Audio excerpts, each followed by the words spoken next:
Hey, Tots, and welcome back to the weekly catch-up podcast. Bradley, stop laughing. It's Wednesday, October 7, 2020, in the year of our Lord.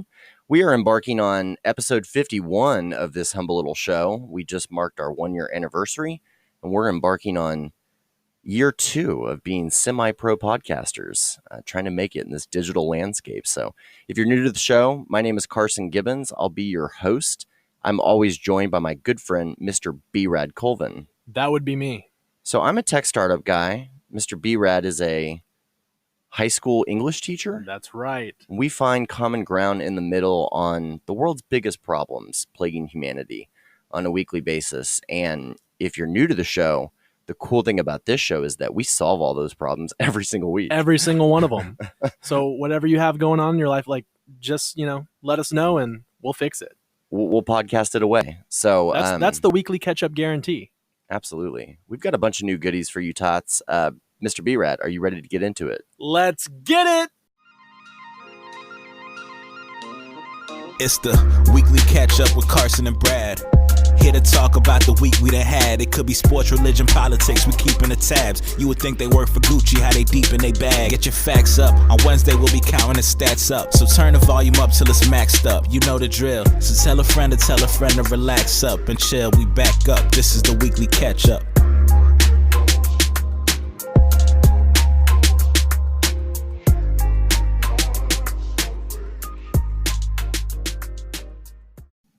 What's new in your world? Well, for starters, I got reprimanded in the boilerplate.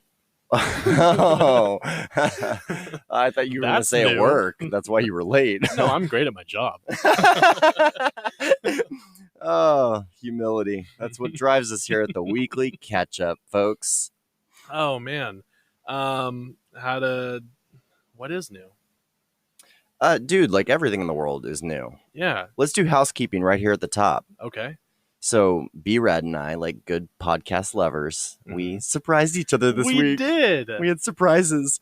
My goodness. goodness. Brad texts me, I guess middle of the day one day, and he's like, hey, he's whispering over text somehow. He's like, hey, can you sneak out? Like, come talk to me. Yeah. So I call over, and he's like, I've been working on some stuff that you don't know about, and I'm looking forward to surprising you. And I was like, you know what? Me too.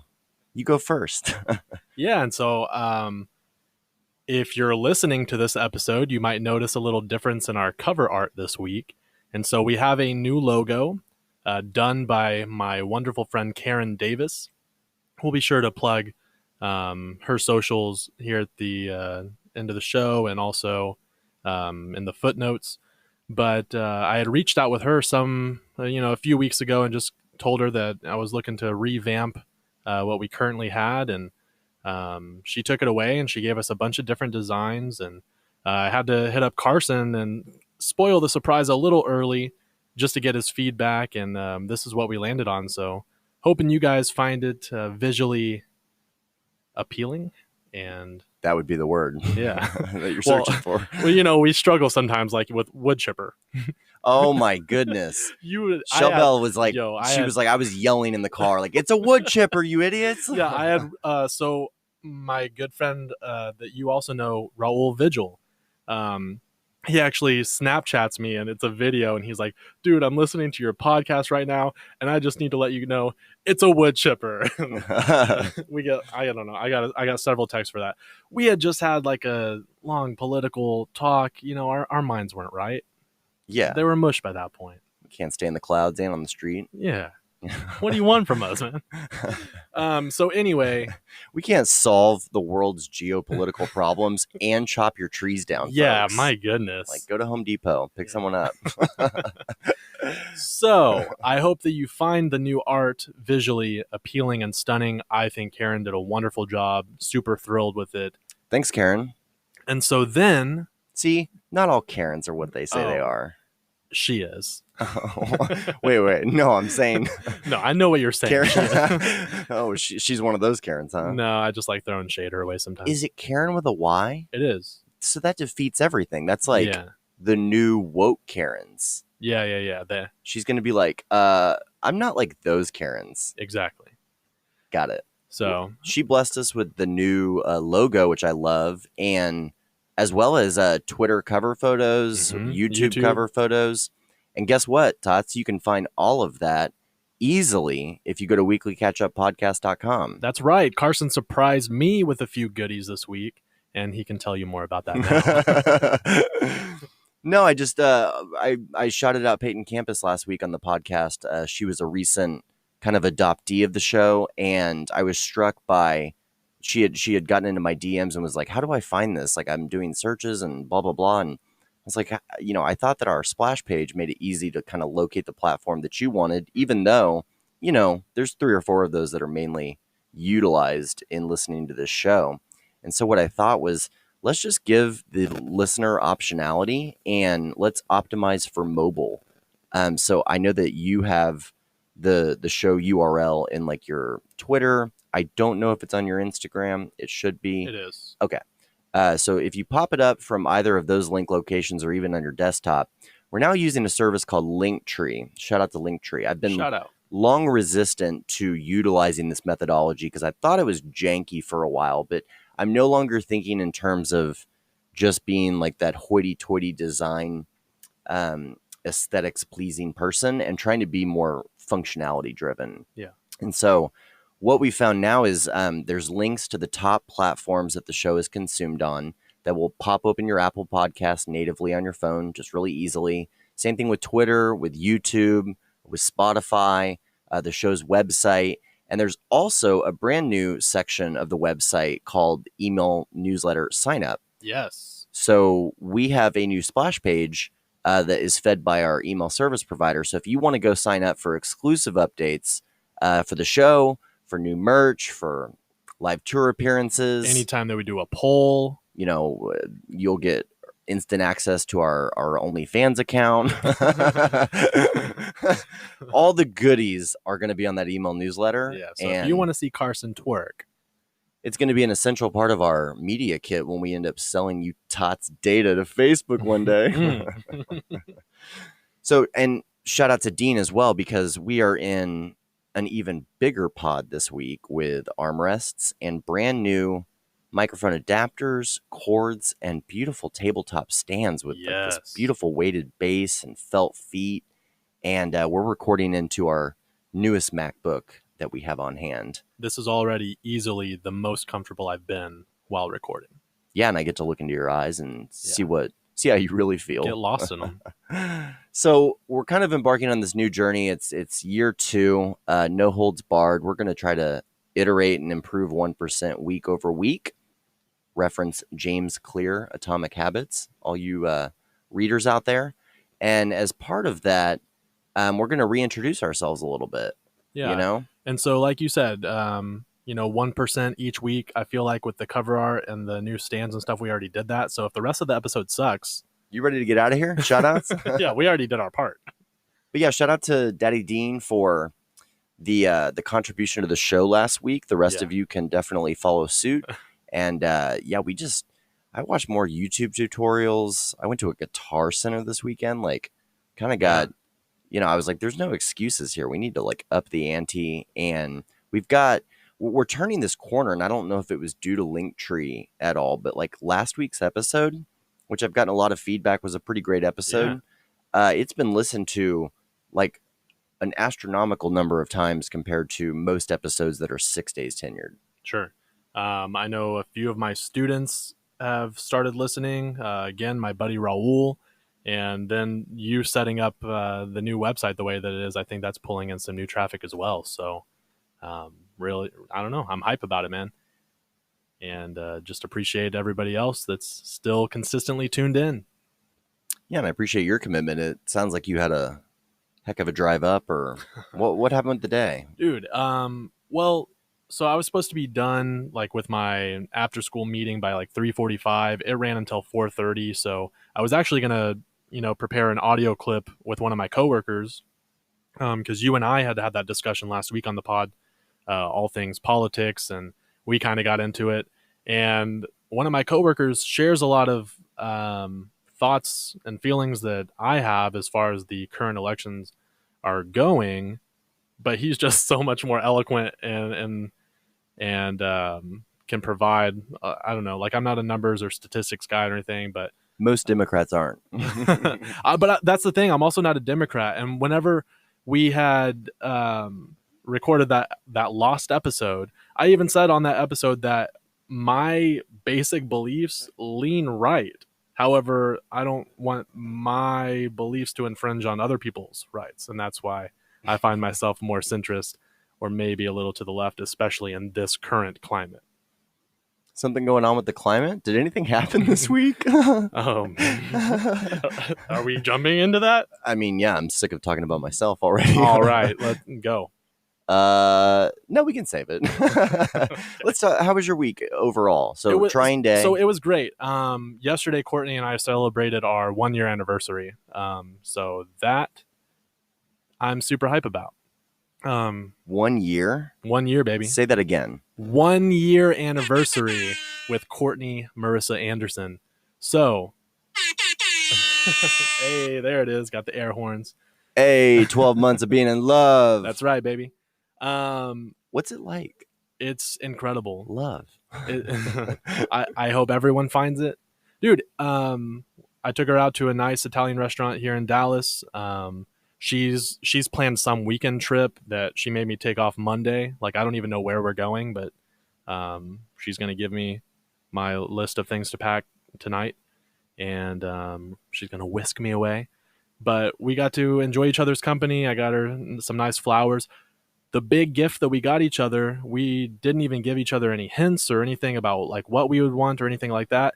And we both ended up getting each other stuff that we could use like whenever we travel and go on adventures together. So felt really good about that, that just both of our minds went there and that we have such a great time traveling the world together. So I don't like getting super all, mushy and everything, but I will say it was a lovely, lovely day. This is the non-mushy version. You must have so much love, bro. I do. Yeah. That's what I'm trying to express to you every week. Smother the hell out of her. She loves it. Well, shout out to both of y'all. Yeah. That's amazing. You would have thought you've been together 20 years already. I mean, we met a nice couple at dinner. They were on their 47th anniversary last night. And they had like given us, like, oh, you guys are cute, hang in there, give us the advice that, couples do, I guess. I don't know. They were a nice, sweet old couple, though. They chatted with us here and there throughout dinner.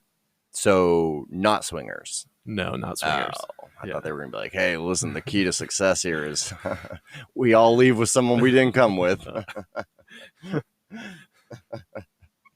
What's the matter with that? I pray for you. I love how you'll just drop the P in the V word, but I'm just like, hey, swingers, right? And you're like, those are body parts, Carson. Don't say them. I'm over it. Penis, so stop. And vagina. Stop. I quit. I'll quit this show right now. Cool. So is that you had a 1 year and kids are still kids and kids are still kids. COVID's still COVID. And yeah, it'll get anyone out here. Yeah, apparently. It didn't get me. Same. Dude, I felt... Shout out to our immune systems. Yeah. This show is not going well. So I felt my first return to some element of normalcy socially over the weekend. We got together and celebrated Shellbell's birthday on Sunday. Yeah. And I think that we're a good solid 5, 7, 8 years running at Taverna, her favorite go-to brunch spot.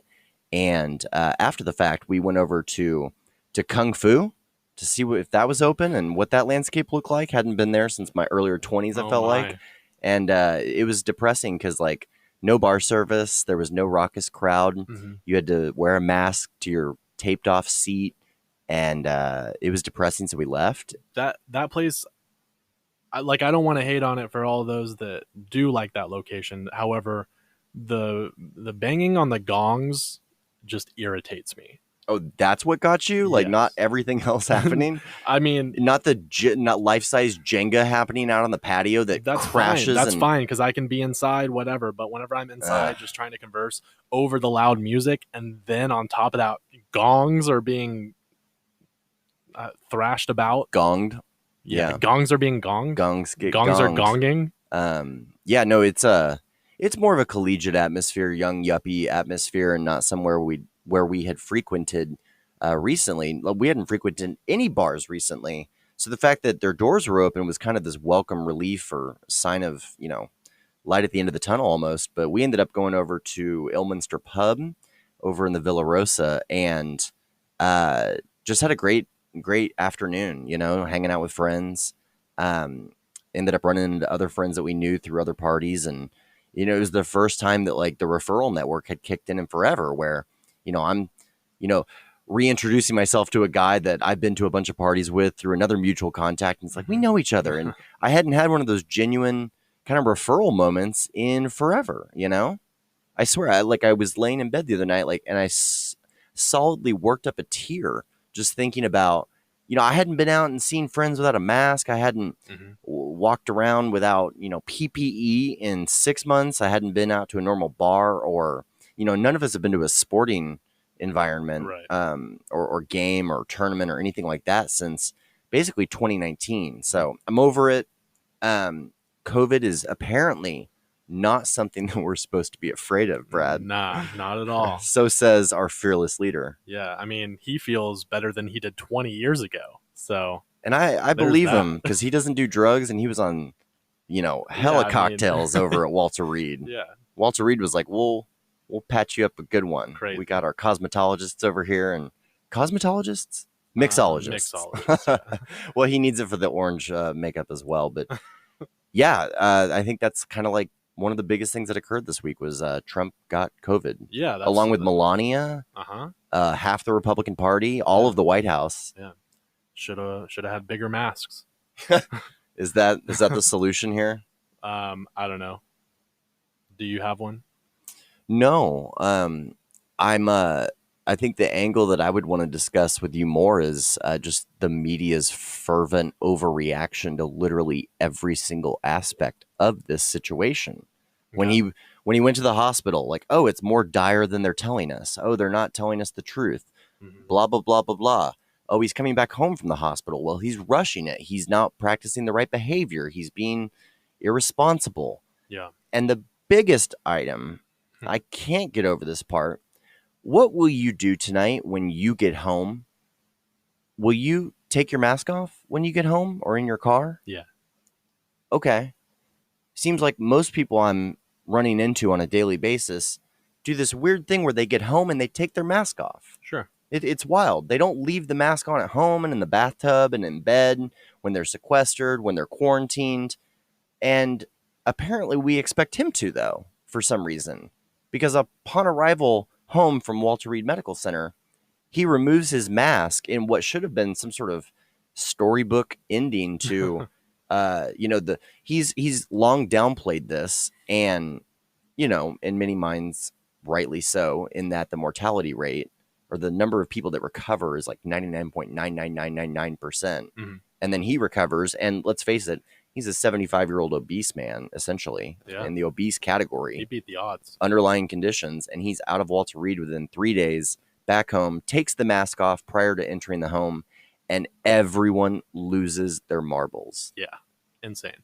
I personally don't care that he took off his mask, so I don't really have, like, if you're wanting a debate, I'm with you on that. Like, I think that was kind of ridiculous. Him downplaying it, I can see where people might get testy on that. Those that have, them or their family members have been affected, or even having family members that have died from COVID, and him downplaying it, I can see how that would rub people the wrong way. I think the biggest part of the news for me this week that I found interesting was, them reporting that his health was in good shape and everything, and then they hold like a secret meeting saying that, hey, it's probably not as good as we're letting on. But then there was like the cameras picked up the sound bites from all that. So I just thought that was interesting.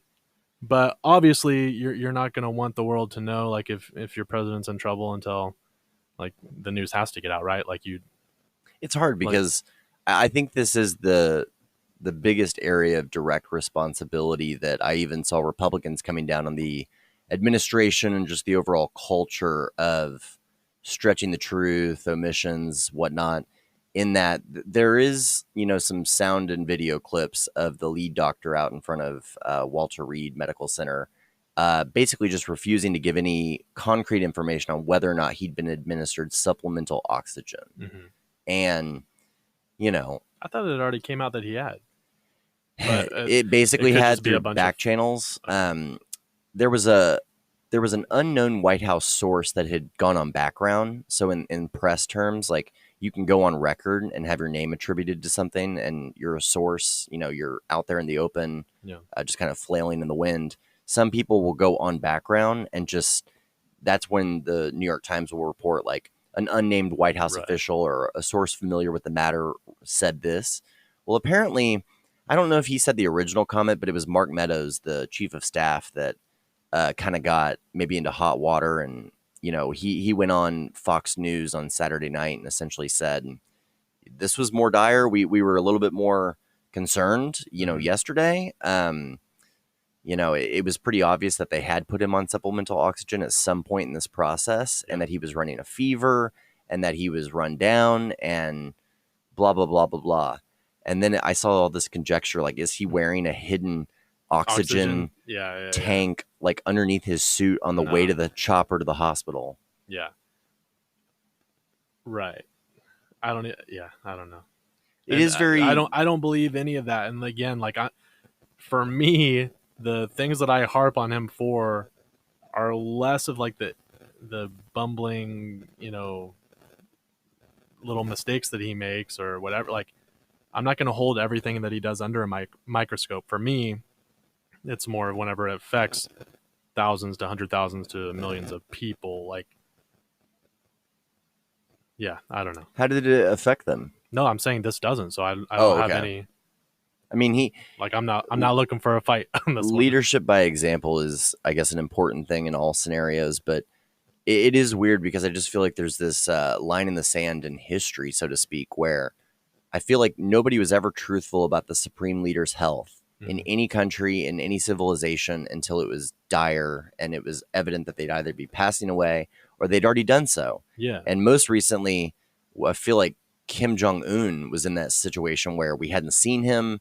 His sister was more out and about, and like we knew that she was like the fallback contingency plan or something of that effect. And then he pops back up and he's fine.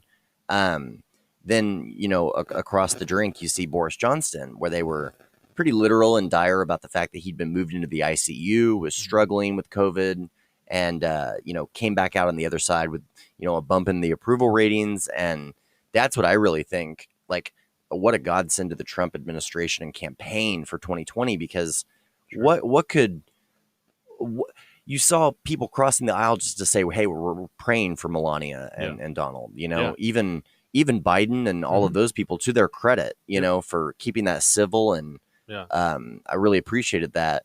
But you got to think that it's going to shift polls, or screw the polls. Biden's still up in the polls. Like, I think on aggregate, Real Clear Politics as of yesterday had him up 9 points across all polls nationwide, which is a wider margin than any other Democratic nominee in like the last 20 years or something to that effect. I still think that there's this silent faction that we won't know what's up until we know what's up. Yeah. But I do think that he stood to profit off of having contracted the disease that he had downplayed in many people's minds. And there was conspiracy theories galore about both sides of this. Like, does he not have COVID and he's doing this for the polls? Yeah. Does he have COVID and they're downplaying it? Like, yeah, I never for a second thought that he didn't have, like, I feel like Trump would be too proud to admit that he had ever even gotten sick, to be honest. Like, I think he's not the type to ever show any type of weakness.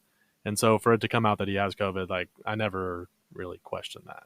But then why is the media questioning his remaining completely on brand by, still working at the hospital, at least for photo ops? He's got the no tie suit jacket and button down look going, I get the sense that his team was like monitoring Twitter and cable news, and everybody's like doing these comparisons of like, oh, well, Trump tweets 87 times on a normal day when he's not sick, and he hasn't tweeted at all, so we should be really concerned.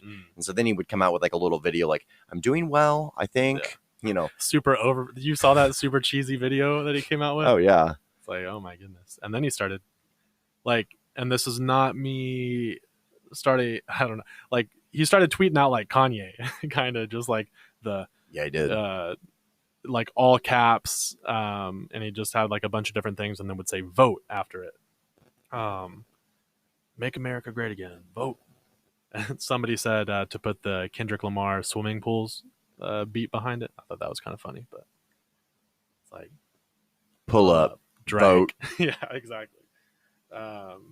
Anyway, crazy times that we're living in. Did they ever come? What is the debate situation looking like? They're having one tonight. The VP So I know debate the VP is tonight. Okay. 12 and a half feet apart with plexiglass. They're sitting down, which I think is normal for VPs anyway. So is there going to be another between Biden and Trump? I believe so. Okay. I didn't know with him being sick if they were going to be able to manage that. Well, he's healed, bro. He's back at work. He was back in the Oval Office today. All right. That's fair. I don't know. I don't know how it works. Yeah. I hear that there's going to be 2 more debates, which almost seems like maybe one more where they're sitting down and kill mics and the whole 9 yards would be refreshing. And that's what I'm saying. It's town hall style too. Yeah. Well, and I think it could work honestly to Trump's benefit if he takes note from how the first debate went, and if he can just pull back a little bit and allow Biden to speak and let Biden, kind of hurt himself a little bit. I think Trump could move up in the polls. Like he just has to learn to shut his yap. Yeah, he needs to meditate and practice some self-restraint at the least. This next format, they say, is going to favor Biden in that it's a town hall situation and maybe fewer jabs to poke. So it'll be like, is that like when the public kind of... Yeah, and they get up and they're like, hi, I'm a mom and a teacher. What are you going to do for me? And he's like, well, here's exactly what I'm going to do for you, Rebecca. Right. And then a construction worker that liked Obama, but also, XYZ. And it's like, all right. And they always try to, do their gotcha questions with the microphone. And we're here at Fordham University. Thanks for being our hosts, everybody. Yeah. I don't know. That situation is what it is. I was about to go somewhere. Thrilled about it. Well, I was about to go somewhere with my train of thought. Go there. No, I can't recall it. Is the issue. About the debates. Oh, just since we reported last week, we'd kind of given our hot takes on the debate performances last week on episode 50, and the data is in. Like most Democrat parties and outlets and whatnot definitely proclaim the debate as a victory for Joe Biden, and most Republicans kind of said neither one or Trump didn't win. At best it was like, all right, they just were not thrilled with his performance. Yeah, and I might be leaning on that side too. Like, I don't think Biden shared any, kernels of truth or any nuggets to kind of glean as far as, procuring more votes. I feel like he just came across as less like a child than Trump did in that instance. So he was favored from it, but I don't think it's really necessarily anything that he said. I think it was more of just his demeanor. Yeah, the feedback that I got on the show is that people agreed with the creator aspect of like the federal tax situation, and that those that create jobs. Like I got some positive feedback from that aspect. I was told by several parties it seemed like that maybe Biden didn't score as hot as I was selling it in last week's episode, where I was just like, he's here, like the second coming of the next president. Like, well, whenever the bar is set so low and people are thinking he's just, sleepy Joe gonna fall asleep or, start talking like he had a stroke, for him to just be able to speak coherently. I mean, I think he went above and beyond people's expectations, but those expectations themselves were so low. Yeah, he's still the total swamp and establishment, and a great guy, great American hero, all of this, but a lot of the Hunter Biden, Burisma, Russian oligarchs, payments, board seats, like personal enrichment situation of basically selling the last name continues to occur. It's being swept under the rug by the mainstream media, of course. I know that you got your fears and speculations about Trump's taxes and financial situation, but at the same time, it's like we covered this last week with even failed entrepreneurial attempts, in my book, are more holy than profiting off of a public service role. Even though, let me say this: Mm-hmm. the whole reason why I've wanted to be a senator in my life is for personal enrichment, legacy, power, and to hopefully affect change in the way that I want to see it. So, Sure. 4 out of those 5 things, or 3 out of those 4 things, are terrible, right? But I would be doing them, just so you know. Yeah. I'd be doing them hardcore. I believe that. I'm just saying, like, in a referendum against that, this really is becoming Scranton versus Wall Street in many ways. Like, just the wealth inequality and all of these different situations with Amazon and billionaires and trillionaires Mm-hmm. and healthcare, and I don't know. So, We go to the polls in less than a month now. Yeah, that's crazy. Anxious to get it over with. I did want, because I feel like I did learn a lot from you last week, and I want to pose this to you. So, regardless of his, the $700 whatever dollar taxes, we also talked a little bit about his debt and how it's just like millions of dollars. And I thought I was reading somewhere that it's like he's trying to procure his place in the White House for 4 more years because he's worried that whenever he's out, like, he'll have to find a way to pay off all those debts or face the repercussions. Like, I don't know if you have any knowledge on that or not, but I'm trying to learn more about that. I mean, from my basic knowledge perspective, like, that's bogus. Creditors, come after debtors regardless of their position, unless they're directly doing something to benefit them. But he's also, anything that you could claim he's doing on behalf of Deutsche Bank, he could be doing on behalf of himself. So this is another segment that I would refer to Krystal and Saagar and Jetty on Rising the Hill. Look it up on YouTube. It's the only real news source out there that can educate you as to what's going on, in my opinion. And Saagar had actually gotten into the documentation. Like, all of this is publicly available, apparently. If you want to go spreadsheet by spreadsheet, P&L by P&L. But apparently all of the debt is held by totally stereotypical banking institutions like Deutsche Bank, whose, backing and investors and, members and all of this different stuff are normal swaths of life. A little bit of everything. Doesn't sound like it's a real problem.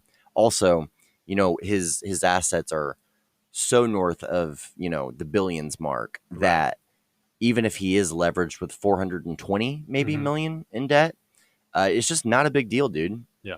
Like, it's akin to if you make $60,000 a year and you go out and you buy a $20,000 Honda Civic and drive it off the lot, and you make a payment for about $300 a month for the next 60 months. That's the exact same equivalent of him being 500 million in debt. Yeah. So what does that say about your life?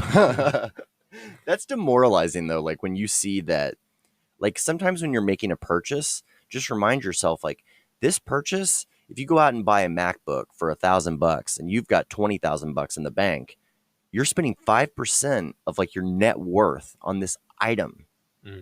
So he who is without sin cast the first stone. Sure. I appreciate that. So I would just refer it over to them. He's got more of the forensic accountant lens that he can see through. And I also just think that they're a quality outfit. And I got a little bit more under the hood with them this week because, believe it or not, Saagar and Jetty was on Andrew Schultz's Flagrant 2. Oh, really? Yeah, he and Akash interviewed Saagar. And they interviewed him both from the perspective of, okay, so pitch us on the show. Like, she's the Democrat, you're the Republican, you're both minorities, and you both call out your own party. This is refreshing. Like, it's a real breath of fresh air in terms of news media. But they also skinned it from the Andrew Schultz perspective, who is kind of famous now for totally bypassing the stereotypical Comedy Central route, HBO, Netflix route. Like, he said, I'm going to go straight to YouTube and podcast and doing my stand-up on stage, and has been one of the most successful viral comedians of the last several years, and lauded by folks like Joe Rogan, for instance. Yeah. Okay, well, I will definitely be checking out that interview, and I will be checking out their, I don't know, I'll be tuning into them. Just get in your So- algorithm, you know, like they're digestible 10, 15-minute segments. And I just think that because it's so timely and topical every day, you know, and they don't they're independent. They're not owned by any of these other large corporations like a Bloomberg or something. Who I found a typo in a Bloomberg article this week, which was already cynical in nature. And I was just like, you're That's losing depressing. me. You're losing me. Yeah.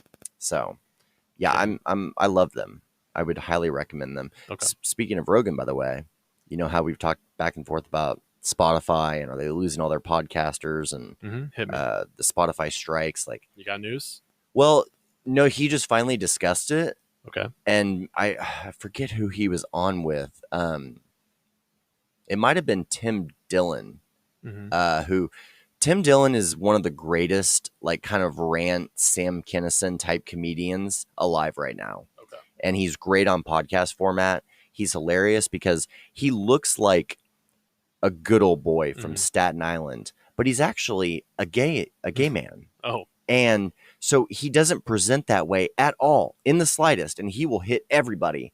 And if he needs to, he can pull that card out and play it should he absolutely need it. But otherwise, he looks like your average Middle-earth American on a Carnival cruise headed to the buffet. Okay. And so they were talking, and Rogan basically just said, like, yeah, Spotify hasn't said, you know, diddly to me. Okay. At any point. Nobody has ever approached me. Nothing has ever happened. But he has been just walking stuff back, like making apology videos for different things that he might have gotten wrong, or, you know, clarifying, oh, X, Y, and Z, blah, blah, blah, blah, blah. So maybe it's a little bit more of those half truths we were talking about. I don't want to go there because if we go there, there's already so many of Joe's friends, like Eddie Bravo, for instance, that legitimately think that the CIA have gotten to him and that they use the show, you know, as like a way to cover something up or promote something new. I mean, he has on like Enemies of State, you know, like he has on Snowden. Got it. Yeah. I don't know. Did he comment on Spotify like leaving out some of their episodes due to some of the guests on there, or? Ooh. I think that he had claimed that there was some sort of clerical error in the carry through, but then said that 100 of the top episodes would remain on YouTube, even when video transitions to Spotify, which I think is imminent. Okay. I don't know. It just seemed like there were very specific guests that were left off, like some that have been quote unquote canceled. And so I didn't know. But I guess if it's just like a certain run of episodes that didn't make it, maybe that makes more sense. I mean, it doesn't, because it was Milo, it was Gavin McGinness, it was Sarkot of Assad. It was like all the stereotypical, could be perceived as right-wing problem areas that were left off of the situation. But let me do a circle back real quick. So, you know how we talked last week about the call out to the Proud Boys in the debate? Well, there's a great clip. I don't know if you subscribe to JRE clips, but it's one of the best ways to digest Rogan's podcast, in that they extract, you know, minutes 18 through 27 of the episode to talk about, you know, Joe's hot take on X, you know. So it's an easy topical way to kind of digest what is otherwise a very, very long show, which I love. He had on Anthony Cumia maybe a year ago now, 8 months a year. Anthony was involved with Gavin at Compound Media. This was back in the day when Gavin was Vice co-founder with Shane, and apparently Vice ended up going in a more liberal bent, and it drove a wedge between Shane, who's kind of like the face of Vice the last several years, and Gavin, who accepted a payout and stepped down. He was at Compound Media with Anthony Cumia and has always been known as a satirical rabble-rouser of sorts. Okay. And you know what? Is actually credited with having started the hipster movement out of Williamsburg, New York. Oh, really? Yes. Like, Dang. he was the first person to, you know, get the spectacles and, you know, the pocket protectors and hair slicked over. And like, he literally started that movement, fedora, apparently, back in the day. And he, at Compound Media, they had this, this staff, it was comprised of a bunch of different types of people. And apparently there was one, oh man, how did Anthony Cumia describe him? It was maybe not an effeminate man, but not a man that was Hulk either. Sure. I think it was like what did he say? Like a redhead that was also Jewish and a little effeminate and might be gay, was never seen out with a woman. Okay. And so the guys are, giving him hell and, hey, you're in the prime of your life. You should be out there with women and what's going on and blah, blah, blah. And they just sense this, sense of incompetence or fear or whatever. And they were like, we need to make a man out of you. Like, and the whole point of it was like to be so over the top that you knew it was fake. Yeah. And so Gavin was like, we need to come up with a club where you like go sword fishing and, you fight men in the street and you drink beer and you wear a plaid skirt and like you do these challenges. And, so he formed the Proud Boys out of this. And it was started as a totally satirical joke of a group that actually accepted everyone, regardless of race, religion, color, creed, or even gender. You could be a woman in the Proud Boys, but the woman, it was understood, hey, woman, you need to man up. It was a joke. It was almost like a Goggins satirical type situation. And so they have chapters all over the world. Yeah. There's Proud Boys chapters in Africa, just so everyone knows. Like, this is not some sort of cis, white man gendered issue. But it did get out of hand, apparently, because the origination of the violence with the group started because, similar to a Ben Shapiro or a Milo or one of these more right-wing conservative thought leaders, if you want to call them that, Gavin would get booked in New York City at universities and different places for speaking engagements. And Antifa, the anti-fascists, were coming in and they were creating violence and shutting down his speaking engagements. So just like you've seen this outrage over, Milo couldn't speak at Berkeley or Ben Shapiro couldn't speak at Berkeley, this was happening to Gavin out of New York. And so the local Proud Boys chapter literally were like, let's just go make sure that he can speak at the next speaking engagement. And so they kind of formed his entourage, bodyguard, enforcement tactical unit. Yeah. And it started for non-nefarious purposes. And then it got to the point where it's like, all right, well, let's punch liberals in the face. And it became more synonymous with this neo-Nazi white right-wing movement that it never aspired to be, apparently. Right. Yeah, I think that's pretty much all that I have read as well. It's just kind of taken on a new turn from how, it was originally formed. And this, again, is not a review of compassion or I'm not consoling or wood chipper. I'm not trying to validate what they're doing or Gavin McGinness, because condone. I got you. He's always been in this weird area where, and Joe discusses this. If you just look up Joe Rogan, Anthony Cumia, this will likely pop up. The origination of the Proud Boys. And Anthony was there to watch all of it and like knew the kid that they made this club for in the first place, and can tell this story from a completely different perspective. But Joe is quick to chime in this segment that it's almost uncomfortable how close to the edge, what's his face, Gavin McGinness goes in terms of it'll be such parody that you're like, this is uncomfortable. Right. Like, he'll be making a comment about a woman's role in the house. Okay. And it's supposed to be over the top and elicit like almost an uncomfortable laugh. It's like Andy Kaufman, but yeah. Like taking it to real extremes. Real extremes, yeah. But in this case, I guess, sexist, racist, classist, bigoted in some way, shape, or form. And I don't think he cares who he's hitting. He enjoys like kind of, stoking the fire. And so anyway, that was just a follow-up from last week, because I remember us talking about, let's get to the bottom of the Proud Boys movement and what that stands for and all of that. Right. Okay. Good to know. Did you see that Trump's rally clash with counter protesters in Denton at a Buc-ee's? No. What? Some liberal kid got punched out at a Buc-ee's in Denton over the weekend by a Trump supporter. for no reason, or what was going on? I don't know. There was like he was filming them or something, and they were counter protesting right next to this Trump rally. And I don't know what the truth is, because I saw one tweet that said, "Oh, this guy like works with my brother, and he got fired for political sentiments or something a month ago." But then I'd also heard that they were doxing him with the wrong information, like.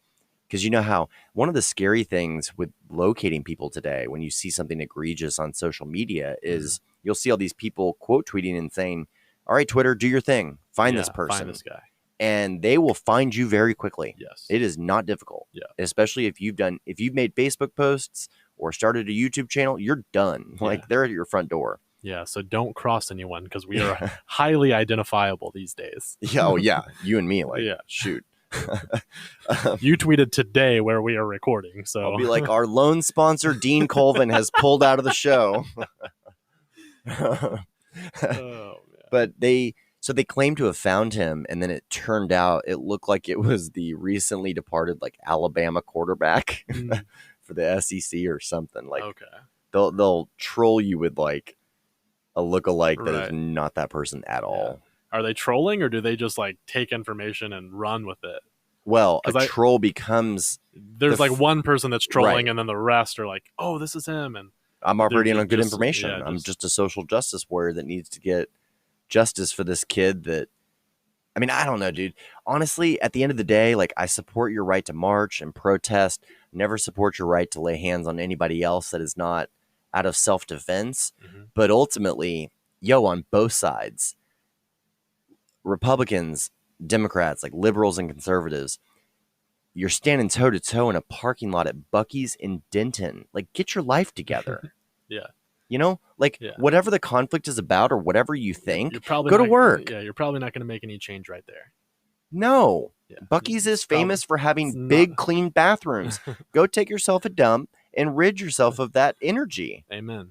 Like, this And is then- ridiculous. And then get some beaver nuggets. Some beaver nuggets. Call it a day, bro. Lay your own nuggets and then get some beaver nuggets. That's right. Yeah. Oh, that's good. So all that happened. Wow. So eventful week. I guess you could say that. Yeah. It's only getting worse, and my predictions are coming true for 2020. You know how I said, like, oh, the bloodiest quarter of this year is going to be Q4, like Yeah. going into election. How could it not be? Yeah. Well, and one of the key things that I predicted, which were cop related incidents not being prosecuted to the fullest extent in our courts of law, is coming to fruition.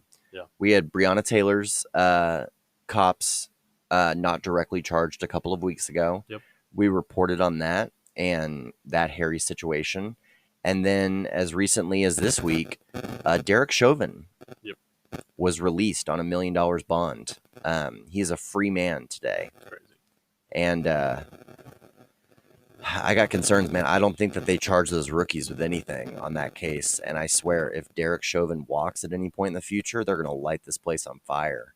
And that, coupled with COVID, with unemployment, with these negotiations for stimulus getting pushed out, Democrats and Republicans can't get together, QAnon, conspiracy theories, and an election that will be 3 or 4 weeks, maybe. Yeah. People are going to die. Yeah. And it's like, it's just tragic. Yeah, I think I think some people are joking about things, going to be pretty bad around election time. But I wholeheartedly agree with you. Like, I think that we're at a point where there's just so much tension that fights will break out, and legitimately people will die over it. They already have, and they already are. Yeah, it's an issue, and there's truth on both sides of most coins. Yeah, I'd like to highlight in particular. Actually, I'll send this article to my phone. Shoot. Here, let's take a quick break. Okay. All right, and we're back. Sorry about that. I wanted to get this article queued up. Of course. Because I didn't want to paraphrase it for once. But we were talking about truth on both sides of many things. And I know that one of the big points of contention in this election cycle has been mail-in voting. And in the debate, there were some fact checkers that were like, we didn't find any ballots in creeks and some of the places that that Trump had claimed. However, I've seen anecdotal evidence from, people that on TV or, in public life that are like, yeah, my grandmother died 3 years ago and she got a ballot in the mail. Right. So the big problem with the mail-in ballots is for these states or cities that, you don't have to request a ballot to qualify for one. And so they're just mailing them out, and they have like these bounties for collections where you can like go turn in someone else's ballot. And in latest news, updated at 6:34 p.m. Eastern today, the Department of Justice charged a mail carrier for dumping mail-in ballots in New Jersey dumpsters. So the DOJ has charged a mail carrier for dumping mail, including ballots, in 2 dumpsters in New Jersey. According to a DOJ statement, 26-year-old Nicholas Buccini was arrested and charged with 1 count of delay of mail. Huh, I didn't know that was a crime. Yeah. Good thing it's not a crime for delay of checking your mail. He was charged with 1 count of delay of mail and 1 of obstruction of mail. If found guilty of both charges, he faces up to 5 years and 6 months in prison and a $255,000 fine. See, if the kid at Buc-ee's was real, he'd be doing that. Yeah. This guy's putting his life on the line. Yeah. Jeez. He's willing to go away for 5.5 years. You're just willing to sprawl your own booty out in the Buc-ee's parking lot. Yeah. Court documents say that Buccini has worked for the Postal Service since July. He's accused of dumping 1,875 pieces of mail in 2 dumpsters, one in North Arlington and another in West Orange. The mail in the North Arlington dumpster contained 98 general election ballots. Mail found in the West Orange dumpster had 1 general election ballot. All of the mail, according to the DOJ, was eventually delivered. Postal investigators believe he dumped the mail on 2 different days from 2 different mail routes. Howard Dinger, a North Arlington resident, told CNN he found the mail sitting in a North Arlington dumpster wrapped with rubber bands on Friday. He discovered it while throwing out his own trash. Dinger said he immediately called the police. Buccini will have his first court appearance Wednesday afternoon at a federal court in Newark, the Justice Department said. CNN reached out for comment. New Jersey State Association of Letter Carriers Union had no comment. Yo, so this guy's wreaking havoc.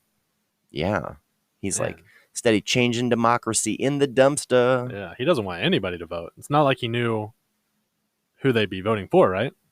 Yeah, it's unclear as to whether the ballots were filled out or on their way to their original location where they would be filled out. Yeah, that's how I voters. had interpreted it, but I guess maybe it could be the other way. What a mess, man. I mean, do things fall through the cracks with the United States Postal Service? They have to. No way. Dude. They have Come to, on. bro. Come on. I mean, technically, it's one of the most efficient run areas of our government. Yeah. But it's like the Buc-ee's of government systems. I don't know. Buc-ee's, I think, runs a tighter ship. That's a for-profit. I mean, USPS is kind of for-profit, actually. Mm-hmm. That's on top of taxes and tax subsidized at the same time. Yeah. Crazy. All right. That's your local mail-in news. Take it from here, Brad. Well, I don't know, man. I'm just thinking, how many people are doing this? Bro, I don't know. It's very disconcerting to me that I can show up on this date in certain states, and in other states I have to show up on this date or do a mail-in ballot. Mm-hmm. I could have that ballot solicited by my household to vote, or it could just be sent to me. I mean, the number of people that do welfare and insurance fraud, or what's it called? Retirement account fraud, where you got Nana living upstairs, and when she croaks, you end up just burying her in the backyard and cashing those Social Security checks for the next 9 years. That happens every day of the week. Yeah. I just think the process of being able to cast your ballot, in person, your ballot, it should be more accessible. I know a lot of people argue they don't have time to get off work, or I'm sorry if that made a lot of noise. They don't have time to break away and go and vote. And so I feel like we get you a microphone stand that's weighted, it's got felt feet, and you're just like, yep, gonna ruin it immediately. Yeah, well, it'll be leaning. It's gonna be leaning the rest of this podcast. No, I'm just saying, like, there should be like a national day for people to be able to go and vote, or they should not have to worry about leaving their job, stuff like that. You know what I mean? I want to say that's in most Benny's packages for like at will corporate salaried type people. Right. I think if you're down at McDonald's making $7.25 an hour, you can't just leave the drive-through and go vote. Well, I'm just saying they have just as much of a right to vote as anybody else. Sure. Absolutely. And we all have 24 hours in a day. Mm-hmm. So what are you telling me? I'm telling you, the offices close at a certain time and people have to make ends meet. And sometimes it's not just so easy to leave their job. Yeah. All right. I'm over this topic. Okay. What else is going on in your world? Working. You brought me nothing this week, bro. You brought me nothing. Let me ask you this question. Let me hit you with a little. Just here. Let me hit you with a little introspection, buddy. Should every Brad? Should every listen, podcast, man. Brad? All right. Look, you had the first half of this episode. I'm gonna grab the reins. All right, folks. Hey, I want you to feel safe with me. Oh my god! For the last half of this episode. We feel safe as long as no comment is necessary. All right. Should everyone on the planet be striving toward a common goal or like the same goal? Do you think? Goodness, where did this come from? Well, we're talking about people like and their, I don't know, like you and I had a big conversation last week about kind of where we stand and why we might vote the way that we vote. And we've been talking about other voters as well. And so it led me to think and ponder, should we be all striving toward a commonality, or is the beautiful thing that, we all have different goals and we don't all have to work together to like reach the certain point. So I just kind of wanted to ask you where you might stand on that. I don't know. There's a lot to unpack there, yes, if you will, because we can't all agree on common goals. Typically, we kind of divide into these two halves that, you have your core tenets that you vote on or that you're striving towards as a group. I think that, and this is one of those things, again, a line in the sand in history. For the longest time, cultures and societies had the common goal of staying alive. Don't get eaten by the saber-toothed tiger. Don't get eaten by the dinosaur, the woolly mammoth, or the warring tribe, or dysentery or hypothermia. We're at this point now where like animals can't hurt us. Some birds, but animals can't hurt us. Yeah. We're not in the food chain. We're not actively warring in the suburbs. We've got our fire, we've got our spear, we've got our wheel, we've got our opulence. Like, right. So we've got so much, and that's where you see a divergence, not only in the commonality of goals, but in interests shared. Even among the genders. I mean, science has shown, numbers, statistics have shown that the more wealthy a society gets, the further the divergence in common interests between the genders. Like the stereotypical two-gender system of straight men, straight women. We'll exclude the other 300 classifications for the purposes of this conversation. I do want to acknowledge how woke we are, though, and that we do recognize them. But if you're fluid and going in and out, this conversation may not apply to you. Yeah. However, without that shared commonality and like packs of 150 humans that, we might have different focus points throughout our day, where maybe the women were in the village doing X, certain men were gardening and farming, and other men were the warring class, other men were the hunting, group or category. They all served a common purpose to stay alive, try to procreate, and maybe grow their tent village, in the wilderness. Do you think we're programmed to not be so domesticated then? Like we always have to claw our way, like, and find more ways to compete or get to the, if we're not fighting for survival, now we're fighting to be the best country, or in a, looking under the microscope or the magnifying glass, just like trying to be the top dog in your, in your job, or I don't know. I think without conflict or a problem to overcome, there is no narrative, there is no story, there is no life. Like most of our life is trying to conquer adversity and conflict that we're faced with as we trek towards our ultimate goal. And that's how you align yourself with the spouse, create a family, choose your larger group as a whole, So maybe we're creating our own conflict.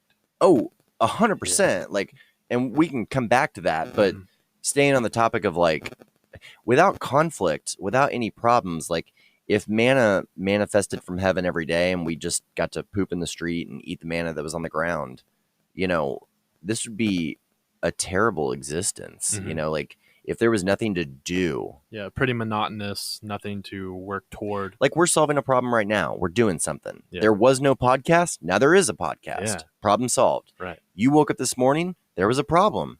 Kids don't know nouns and pronouns. They're 18 years old. We got to solve that. You got to go teach them at the schoolhouse. I woke up. Deals needed to be signed. So that's a problem. It's revenue that is not accounted for on my books. I need to go get it. Everybody woke up with a problem, even if they were just maintaining and coasting through their day-to-day job. Yeah. I think that, yeah, go ahead. Well, I was just going to say, so do we have an obligation to work toward a common goal, or in that sense, like we all woke up with a certain problem? Is it just should we only be worrying about, what the problems that we face in the day? You know what I mean? Like, should we only ever be trying to put out our own fires, or do we have an obligation to come together to put out, each other's fires, and even those that we don't know, different things like that? Yes to all of that. General rule of thumb, if you've ever taken a flight and they're going through the safety information and they're talking about the life vest under your seat, what do they always say? Yeah, take care, blow yours up yours first. first. Yep. Blow yours first before you blow up your neighbor. Okay. Right. Even if it's your child, because what good are you to your child if you're dead or your thing doesn't inflate? Right. So take care, be the change that you want to see in the world today, because you can help the world by helping yourself today. If everybody did that, we'd be so much better off. Yeah. I think sometimes they're putting on their vest and their mask, and then they're straightening up their neck pillow, and then making sure that they have their packing, their peanuts and everything. I don't know. So I guess for me, I'm always trying to find, like, where do you draw the line? Like, yes, you should make sure that you are good to go, and then when do you extend that olive branch? To whom much is given, much is expected, and it can be a curse getting rich or affluent or influential or a person of reputation. But when you have the means, it is your responsibility. Once you've climbed the ladder, it's imperative that you build an elevator down and help others up. And a rising tide, lifts all ships. Yeah. I don't know what the proper time allocation is, because that was something I struggled with growing up religiously, even being at church camp and stuff. I'll never forget a memory as an early preteen, probably like 10, 11, 12 years old. Yeah. And we just gotten out of, it was conservative Woke Woods, Oklahoma, Seventh-day Adventist Conference. We're the evangelical arm. We have a mission. It's to go evangelize the entire world, let them know the good news. And we were at a exhibition softball game for the afternoon. And I'm just looking around thinking, like, boy, we are not fulfilling the mission at all right now. Yeah. Technically everybody in this field, from certain people's perspectives, are already saved. Like, right? We need to be out there evangelizing and X, Y, and Z. And like, why would we be breathing and living for self if that's the real mission? Like, all time and energy needs to go to that. That's not feasible. You need the major donors and people of commerce to be able to subsidize the people that don't technically create for others. Yeah. You can render education or the word to underserved groups that need saving in your evangelical mind, but you didn't create a mechanism for which to feed themselves, to clothe themselves. you know. Many pastors give a man a fish. Give a man a fish, feed him for a day. Yeah. Teach a man to fish, and he won't bother you anymore. Yeah. You know? So I think that the older I get, though, the more I recognize that, you know, digesting some of Naval, who is an influencer that you need to follow if you don't already. There's a new almanac of his top sayings and kind of quips coming out, but he is big into meditation. He's the founder of Angel List and very influential in the tech and startup world, and just has a way of reframing things and giving you mantras and principles with which to live by, not only from a business perspective, but from a relationships perspective and interpersonal perspective. And he's big on life is a single player game. You might marry that girl, but she could die before you die. And you're existing in your consciousness solo, just like when you came out of the womb. It'll always be that way. You've got your two eyeballs, your consciousness. And the thing that strikes me is that the scene that I'm looking out over right now, you in a podcasting with me down here in Victory Park, when I close my eyes, all the same things that I am experiencing are in the exact same space in between my two ears. So, you know, you have to be happy. And I think that if you're living for others all the time, you're not going to be able to foster that happiness.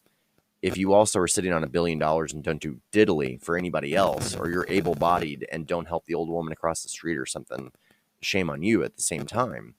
But that's a difficult question. And getting back to some of the Naval stuff, bless you. Thank you. Getting back to some of the Naval stuff, like he talks about, there's just these axioms that he presents. Like, you know, if the decision takes too long to make, you know, you already know the answer. You know, if it's like a yes or no and you're struggling with it, it's a no. It's just you having to tell yourself, like, he introduces what's called decision-making heuristics. And let's say that you're on the fence about whether or not to take a job, and it's going to be a job that requires all of you and a real pursuit or calling. If you are struggling for more than 2 days with a yes or no answer to said job, the answer is clearly no. Same thing with romantic relationships, whether or not to cut a friend out of your life, like all sorts of different things. If it takes too long, you already know the answer and you're just dancing around it.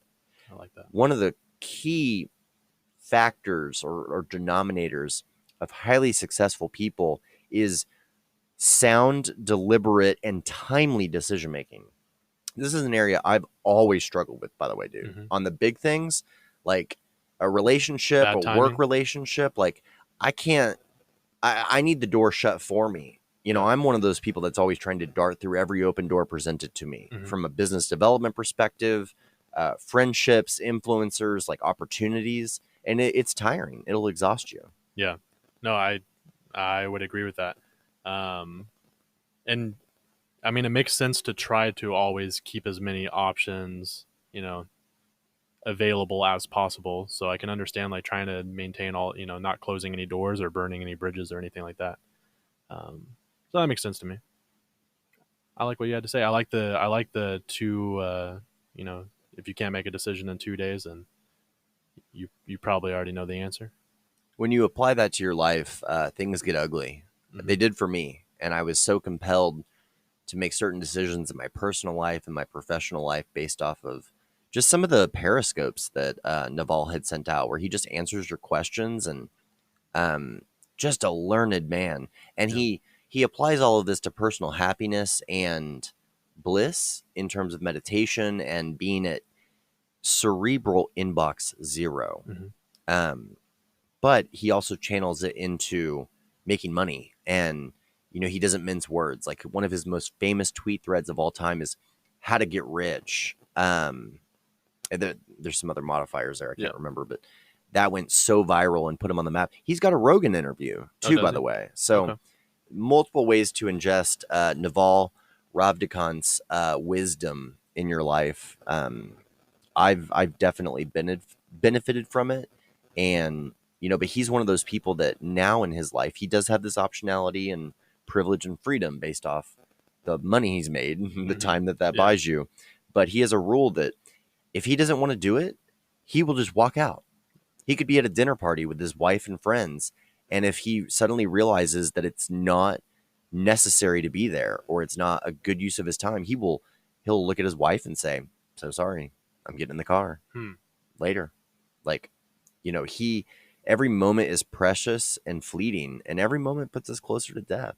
Yeah. So you really have to be judicious about how you spend your time and the real pursuits that come out of your day to day. Yeah.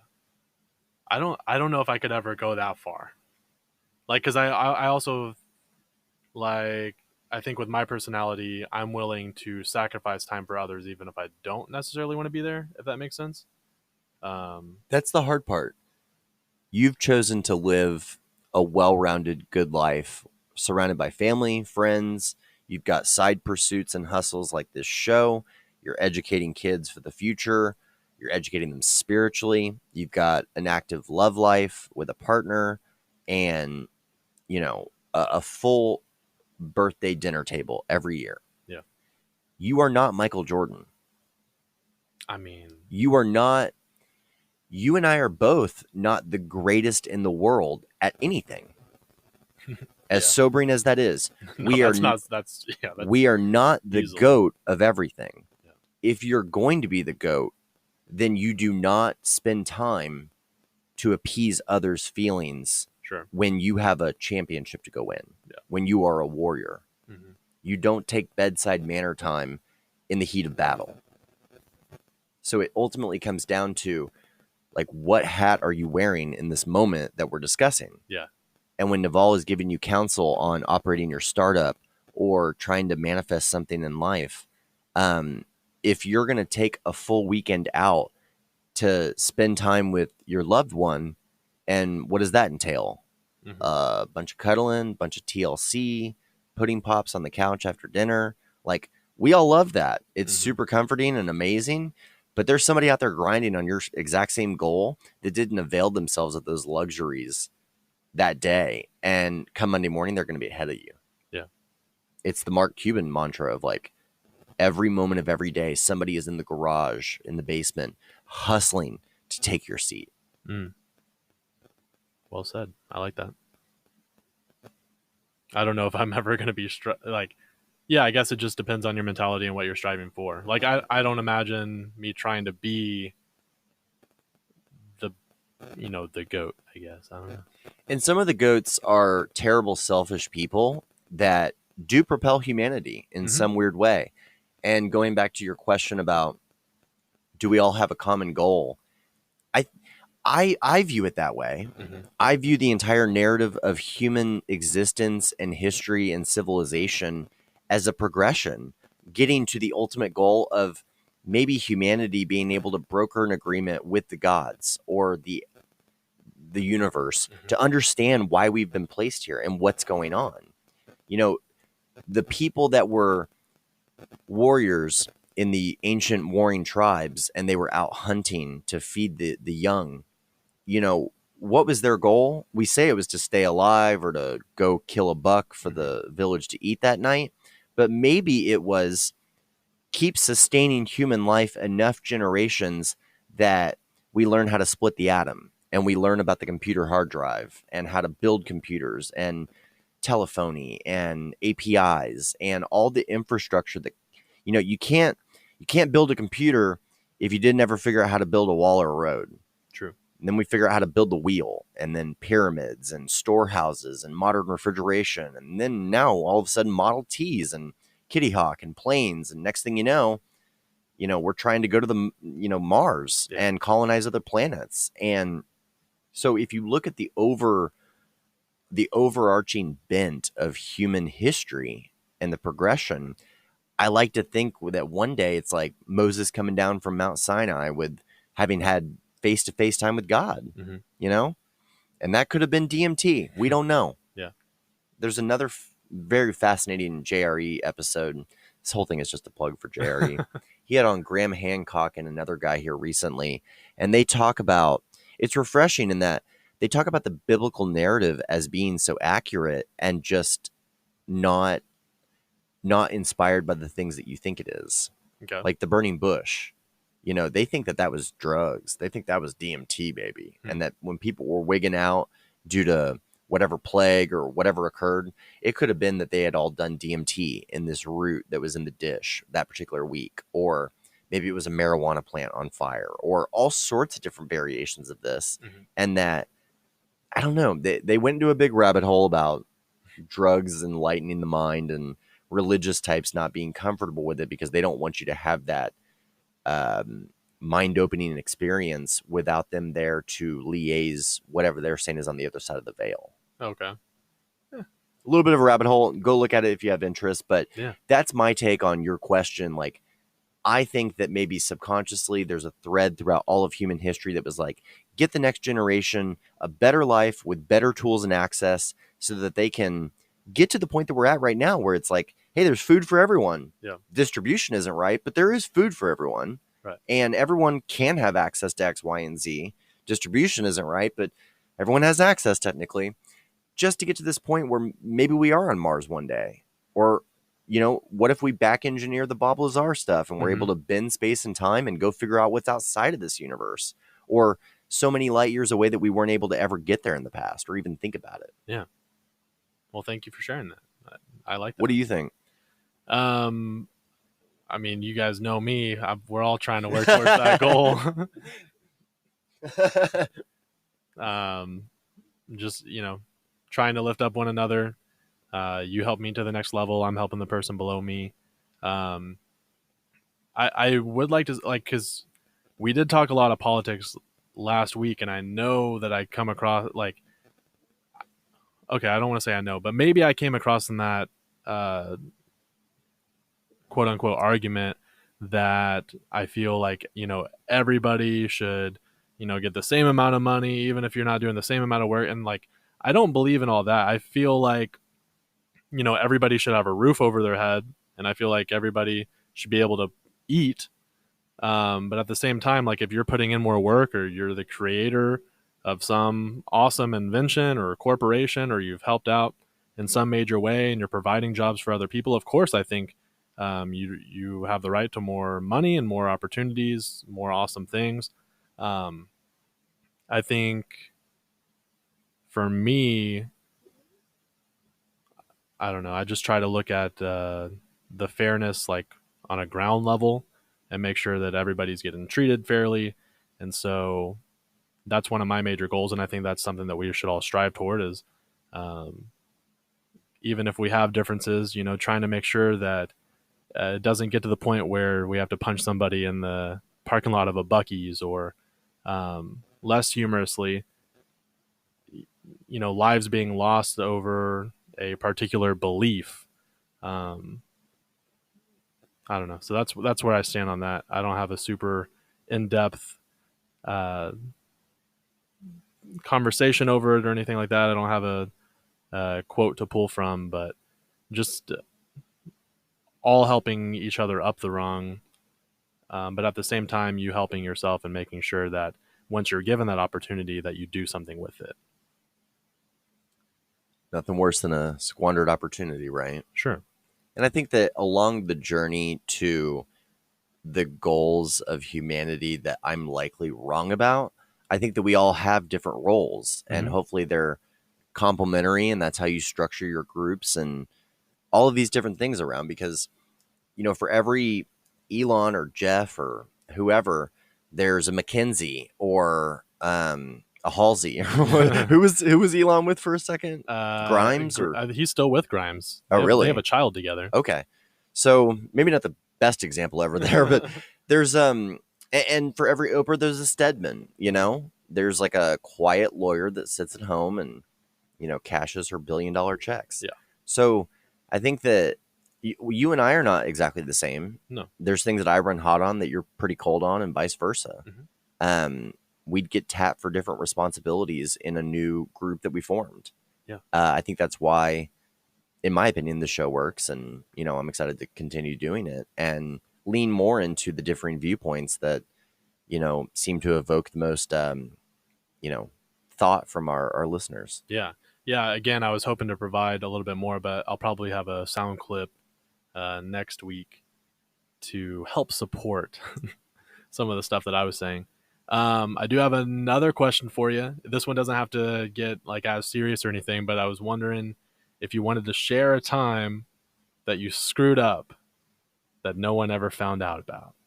And it can be like, it doesn't have to be like super crazy or anything like that. I just didn't know if you wanted to share a time that you have never admitted to where you screwed up and nobody found out. Oh, okay. So episode 51 is where we confessed unsolved crimes. Sure. Well, there was that hit and run in 05. Yeah, I'm playing. Right.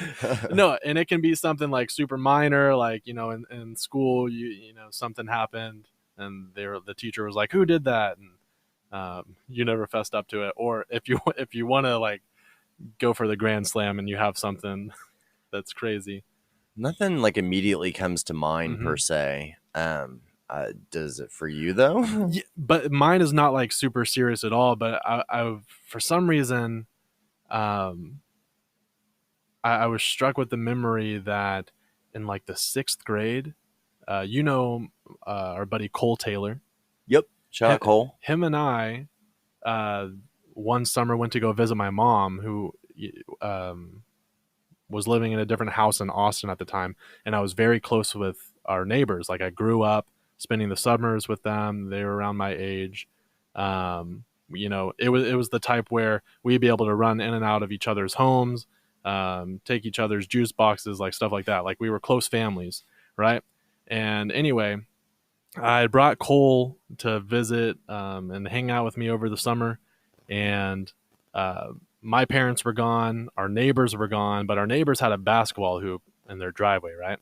And so him and I were shooting some hoops. You know, I imagine that we were trying to be the GOATs like Michael Jordan, and just shooting away.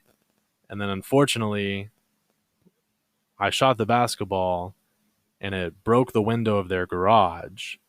And then Cole shot again and it shattered like the rest of it. And then we ran back in the house and chilled, didn't do anything.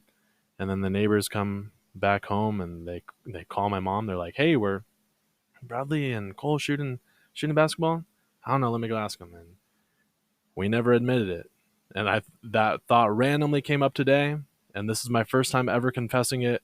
I don't think a soul knew about that until you know, except for me and Cole until today. So I felt like I had to get that off my chest. I love how the conversation about goats and Michael Jordan, you're like, did I ever tell you about just doing these bricks through a window one time? Like just nothing but net. Yeah, bro. You're like Philip Seymour Hoffman in that one movie where he's like, make it rain. Raindrop. Was that no. Along Came Polly. Okay. Yeah, for sure. Good old school Ben Stiller. Ben Stiller. And I don't know. I don't know what I could admit to this, not just like just terrible or personal. I mean, do that. No, you don't want to know. You don't want to know what I've done, Brad. Is that for the Patreon? Oh, no. It's for the grave. Got it. That's for fair. When I meet my maker at the pearly gates. That's fair. So, Cindy, Gwen, I apologize for breaking your window. Oh, I thought you were like Cindy, Gwen. Yeah. Yeah, sorry, Cindy and Gwen. Yeah, we straight up lied. Yeah. No, Cindy Gwen. Like, that's her last name. Oh, okay. Yeah, I mean, like breaking. I'm trying to think about just breaking things that I never admitted to. Like, I ran a landscaping company way back in the day. I'm sure some sprinkler heads made it through my lawnmower, and I never admitted it or something. Never killed your animal or anything. I killed a bird on Sunday on the way to brunch. Dude, you sent me the funniest text. That I'm sorry I dropped the ball on until I'm glad that you remembered. So I get a text from Carson, and he says, hold on, let me scroll back. Boy, even when I program show notes into Brad's brain, this is what I get, folks. Yeah, buddy. It's been a week. Okay. Your reaction was the best part. I mean, it's the greatest text I've ever just randomly received. Carson texts me and says, I killed a pigeon today. Remind me of that on Wednesday. Just out of the blue. Like no prior context. So that was amazing. So tell us about the pigeon you killed. I need to clarify here. I mean, it goes back to my bird stories. I've been attacked by birds my Yeah. whole life, and it was so funny because we got a new listener here recently, and she'd like started on episode 49, and then a couple days later I'm on Instagram, and she's tagging me in these like memes of these guys getting attacked by birds, and I'm like, oh wow, she's like making her way back through the show. Yeah. And so it just reminded me. And so on my way to brunch to celebrate our friend Shellbell on Sunday, I'm just going, on McKinney Avenue by West Village and kind of up near your old school, Okay. Off of like Cole or whatever, and McKinney and 75, and headed over to Taverna. And there's just all these fat pigeons just out in the street, bathing, eating, doing all this stuff. And it's like, well, this is a lane, like I'm driving here, like there's other cars. Right. And usually, you just drive and like they fly away or they get out of the way. Like, Oh no. you're not concerned about birds in the street. And this one, man, he must have had a tasty morsel because he wasn't giving it up for nothing. And actually, clarification, bro, I didn't kill it. I No? maimed it. Oh. So I'm just like driving 30 miles an hour in a 30 mile per hour zone. I see pigeons 50 yards ahead of me, and I'm like, they'll move because it's nature, right?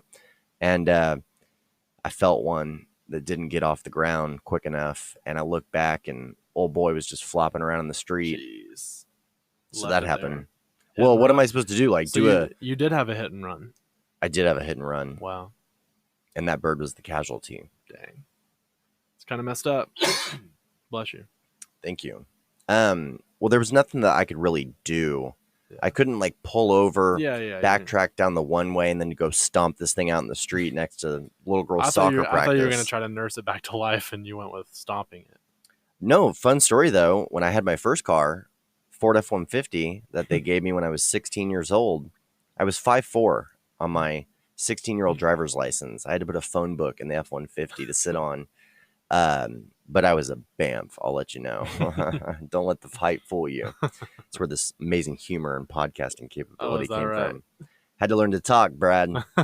Yeah, I hit a bird. A bird flew into my like insect shield thing on the front of the truck, and Your grill? my grill, and it just stuck there the entire ride home. And I get home, and I peel it off the front of the insect thing, and it was still alive. I was like, Dad, oh no, what do we do? And ended up feeding it through an eyedropper for a month, nursing it back to health, taking it to a wildlife sanctuary, and that bird lived because of my healing hand. Wow. And to think all these birds are still attacking you after that. If only they Attacks knew. are done. Attacks are done. I got my last word in on Sunday though. Got it. I was like, this is for those times. Yeah. Love it. So I guess that's what I'm admitting to. All right. That's fair. You got any? Yeah, man. You're like, for my next question, what is the deepest, darkest secret that even law enforcement isn't even aware of? And your social? My social security number? Yes. Oh. What's your phone number? A song that has made you cry. It can be tears of joy as well. Probably Glamorous by Fergie and Ludacris. Love it. Fergie, she sounds like a mix between O-R-O-U-S. Yeah. Yeah. Yeah. That one gets me. I'm trying to think, like, normally the sad songs I have to turn off. Yeah. Because I can't get that real with myself. So, like, Got it. all the new Kiss FM stuff, like, you said you'd be there, and now you aren't. I'm like, I can't do this. Yeah. I'm going to kill myself. Or Sam Smith. Yo, Sam Smith. I'm like, man, this is so beautiful, and I'm in tears. Yeah, and, like, Sam Smith is just like, go ahead and pull up in your mental database every ex-girlfriend and person that's died in your life, and let's croon about it. And it's what was his newest one? His newest hit? Tears That I've Cried. Yeah, that one. Yeah, it's just something wrong. like that. It gets me. Is there a song that's not like a sad song, but it still moved you to tears? I mean, I don't know. Maybe some Nipsey Hussle. Yeah. I don't know. Like you're putting me on the spot here. I can't think of that. It's a random question. I cry at the weirdest stuff too. Yeah. Like I cry every Sunday. Yeah. PGA Tour. Okay. Anytime that there's that crowning moment for that hardworking individual that's fought so hard to get here and stay here, I cry. Yeah. 100%. Yeah. I cry at award shows, championship season. I cry at, I'm trying to think, like when people help other people, like on the news or something. And they can put like moving music behind it too. Oh, it's just, it's over. Waterworks. It's over. But mainly moments of like accomplishment and people being bigger than you would have expected them to be, especially move me to tears. Okay. I like that. For me, a song that I don't think is inherently sad, like I think it's a hopeful song, is a song called The Ballad of Love and Hate by the Avett Brothers. I've seen them in concert twice and they're just incredible. They're actually brothers. And it's kind of like folky, but it's a song that personifies love and hate and like their relationship. Dude, I get teary-eyed every time, man. It's a good one if you're looking for a good song. What was the Garrett song that you did? Oh, Garrett Owen? Garrett Owen, something about leaving on Sunday night. Maybe. Like, let me. It was harkening back to a time when you and Kortney were still a longer. Oh no! That was Colton Venner. Colton Venner. That was Honey Slow. Honey Slow. How does it go again? We play that same song every Sunday night. Yeah, that one. I made it through out of respect, but I was, especially on the heels of the episode that we'd done, I was teary-eyed over that one because it reminded me a lot of a lot of things from my own personal life and long distance relationships that I'd been in, and like thinking back to. I mean, I am a highly emotional person. Yeah. You know, I try to do everything to become a machine by day, but I am all over the place. Like I am highs and lows, ups and downs, like highly emotional person. Sure. And just that one got me because I stood at the airport and watched somebody walk away or been the person walking away, and you don't know when that return flight is going to happen. Yep. Been there. You know, just that pain, that utter agony of thinking that you love somebody and you're not physically with them for a month at a time or something like that. Yeah. That can be, I mean, that's a big moment. And I'm so all in or nothing with things, very intense or apathetic in many ways that, that song got me. Dang, I didn't know that. Oh yeah. Because I mean, it was written for that purpose. Yeah, you know, it was talking about a couple that splits up in the weekdays or whatever, and we're just trying to milk this last car ride or whatever. Like I've been in multiple situations like that in different formats, and it just almost takes you back to a time where I don't know. You don't. For a long time, it's like let's moderate these emotions and get to a good spot, but then you don't want to lose all of them either. Yeah. You know, you don't want to get into this weird rough patch. You want to be able to still feel. You know. And it's hard because corporate America doesn't want you to feel. No. You know, your P&L, your quarterly revenue goals, like keep it moving. You know, it's a war. You know, time doesn't stop. Time does not stop. We've stopped for no COVID victim. We didn't stop when who's John Lewis. John Lewis recently passed away, just an iconic figure, and the world continues to move on. Yeah, Van Halen passed away this week. I know it's not the same, but Van Halen just passed away like yesterday. That's funny.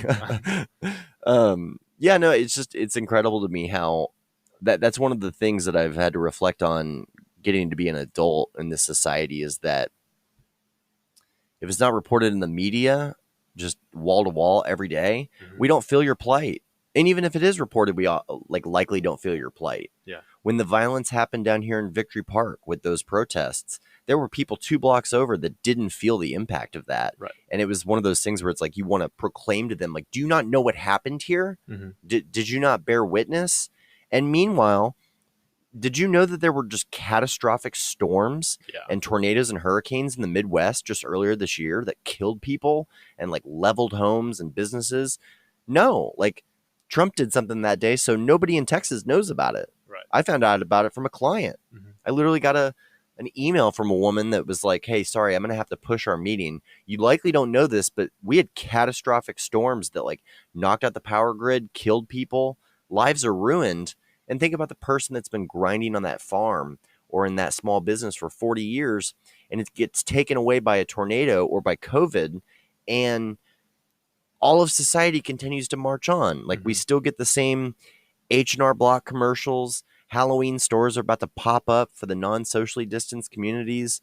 Yeah. You know, retail is going back to full force in Q4. Like the world marches on, and it just is a reminder of just, you know, we're so significant and we're not significant at all.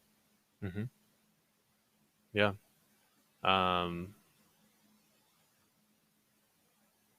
A song that fills you with joy. I said it, Fergie, glamorous, ludicrous. That's a song that feels like... I'm talking trips from here to Rome, Brad. All right. How does that not fill you with joy? You keep enough lettuce to support my shoe fetish? Lifestyles, the rich and famous. Yeah, the whole 9 yards. I love that. The video That's out amazing. by the pool, you know, they're going to Taco Bell and, you know, her old convertible. Mm-hmm. That song fills me with joy. Okay. The Migos fill me with joy. Yeah, just them as a group. No, actually, I got a new song for you. Yeah. Have you heard the new Travis Scott franchise? Yeah, of course. Yo, that goes hard in the paint, son. Yeah. There was another video that I saw too that was just wild and out of this world. What was it? Let me look for this. Okay. Well, I asked you that question and I kind of had it prepared, but I got to think of one that also makes me incredibly happy.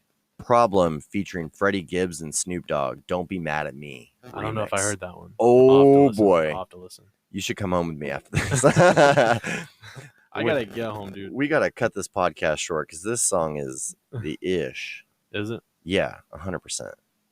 100%. You'll have to send it my way. We can. I listened to a throwback the other day that filled me with joy called "Back to the Hotel" by In Too Deep. Okay. So, I don't know if I heard that one either. This is a really well thought out segment where we're like, you know that one, and then we can't play it. Yeah. What's a song that fills you up with joy? Man, I don't know. Tell me some more music while I think.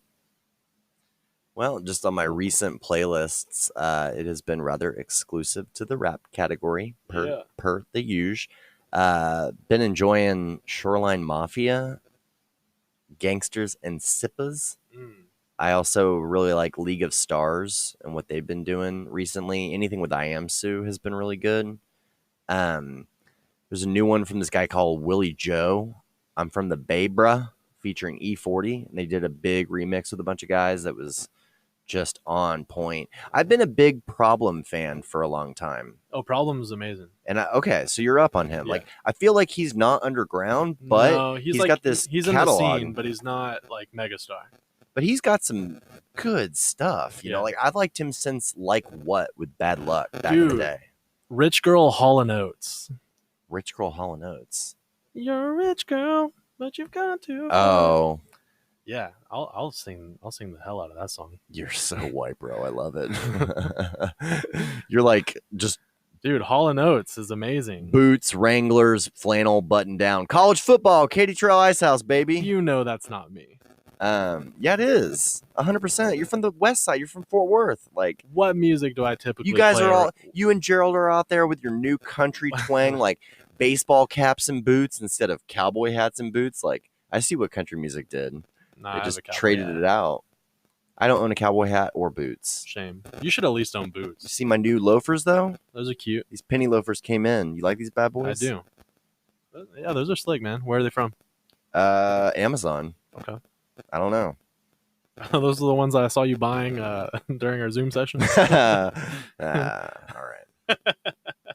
I decided to do a screen share as we decided to rebuild the whole show this week. Yeah. So Brad was doing logo unbeknownst to me. I'm building a website, link tree, and we're upgrading all of the equipment. And so we get on a screen share. And to reference something that we'd already purchased back in the day, I had to go back through my returns and orders. and realized that I was still screen sharing. And it was like, not everything was for the public. He's like, why are you buying all these tampons? And I'm like, don't worry about it. You never have enough. It's for the nosebleeds. So that's what I've been. Get Me Lit by Pilo. Oh, okay. Yeah, the more ratchet and gangster, like the more mumble rap it gets, the more I'm kind of into it. Like the reason I love Franchise is because Travis Scott is remixed with, who is it? Young Thugger, who is my favorite. He's my favorite. Young Thugger. Young Thugger. I cannot get enough of him. Tell you what, I'll tell you what, that goo-wop, that's my jam right there. Oh man, me and the boys are just listening to goo-wop every day. I love Young Thug, and MIA is in that one, and she's like, yo. Wait, so you haven't heard that one? I don't think so. We're talking Franchise. Oh no, I said it at the same time as you. MIA. Yeah, I've heard that one. MIA is in that one. Oh yeah. Okay. Okay. The new Snoop Dogg and Problem That's is the one I I want have to show not you. heard. And the video is pretty out there. Okay. I enjoy it. So, well, let's get out of here and go watch this Democratic and Republican VP debate so we can report back. And no jokes this week? Yeah, we got one from our sponsor, Dean Colvin. This is coming to you today via LinkedIn. What time? 10:46 a.m. All right, good. So he's having his coffee before he sends them. We at least appreciate that. He's already almost at Kit Kat break time, baby. So, you ready? Hit me. Your mama is so fat that when she turned around, we gave her a welcome back party. Which I gotta say, these your mamas have been really unimpressive, and this one was pretty cute. Good. This one's good. I hadn't heard that one. A welcome back party. Yeah. We used to do the ones like your mama's so fat, like she has to iron her clothes in the driveway and stuff like that. There goes Shamu. You know, those. Yeah. Man, good old 90s humor. Mm-hmm. You remember the one where like if you put it's like if your hand is bigger than your face, then you're one type of way. Yeah. So everybody would put their hand up and they'd high five you. Yeah. I fell prey to that one. That's something I've never admitted. Oh. And it hurt. Like they hit me in the face. I was like, what the heck? Rude. I was like, I'm not a homosexual and my hand is not bigger than my face. Oh man. So that was that. We dedicated last week's episode to our dads. My dad has not hit me up about his shout out. He's building a cabin in Red River, New Mexico, ATM. Oh, that's great. He his buddy Marvin Jolly bought a plot of land up there and said, come help me build the vacation home. And so my dad, knowing that he wanted a timeshare in the vacation home for free, was like, I'll help build it. So he's going to get a lifetime residency there. All right, Bob, let us know when we're going. Yeah, seriously. Yeah. And Heston, too. He's got a nice place up there. He's always in Red River. True. Heston had his first exit today. Oh, yeah?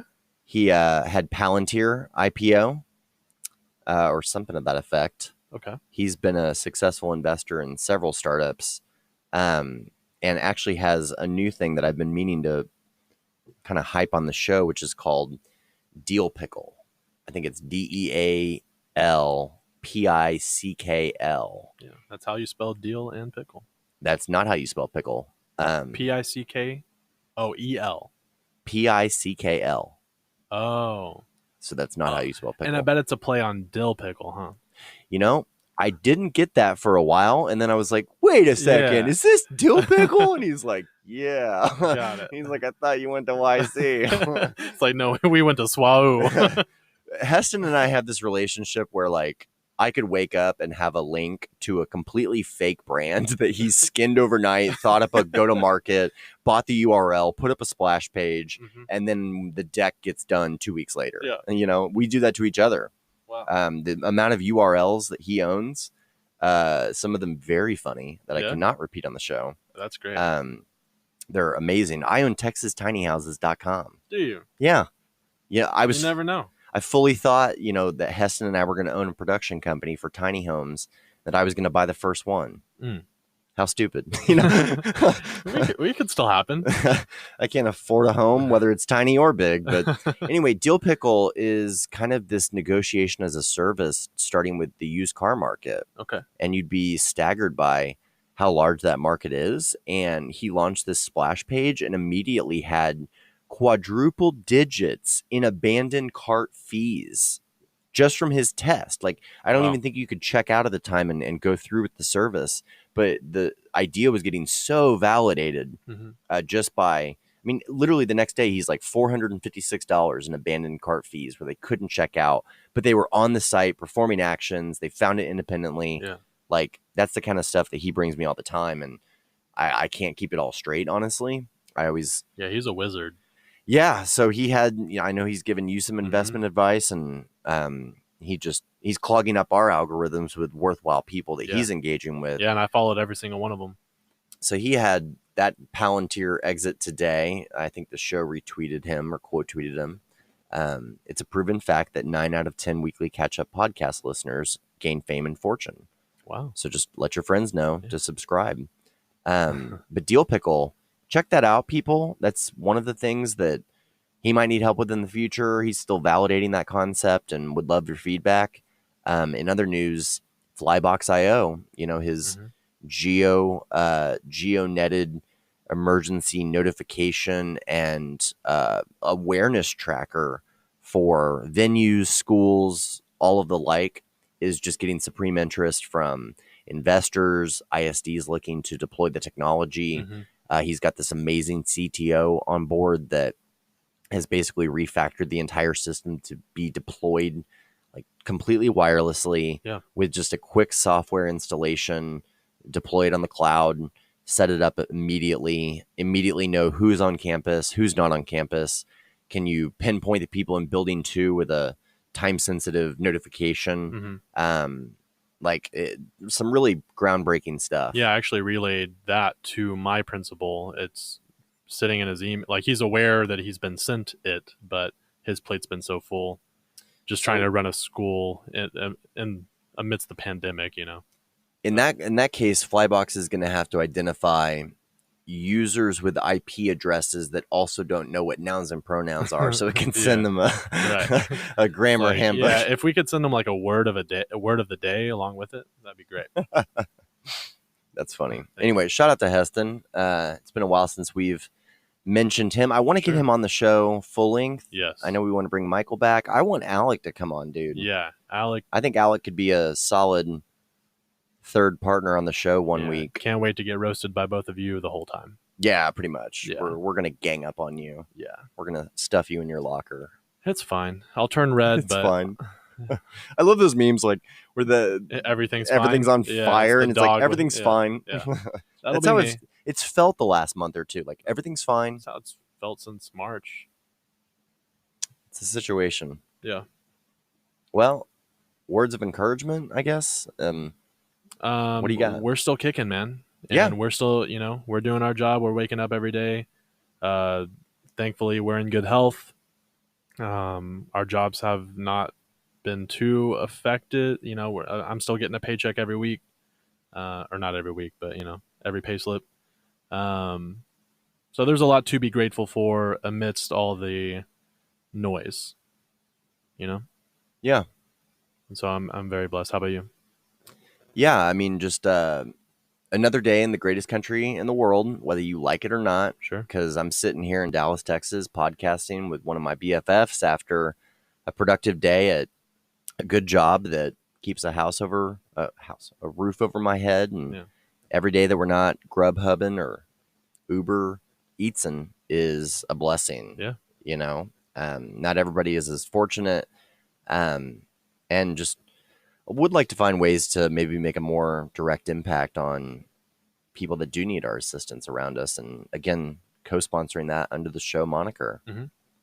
So yeah, let's talk about that as soon as this ends. Okay. Offline. Yeah.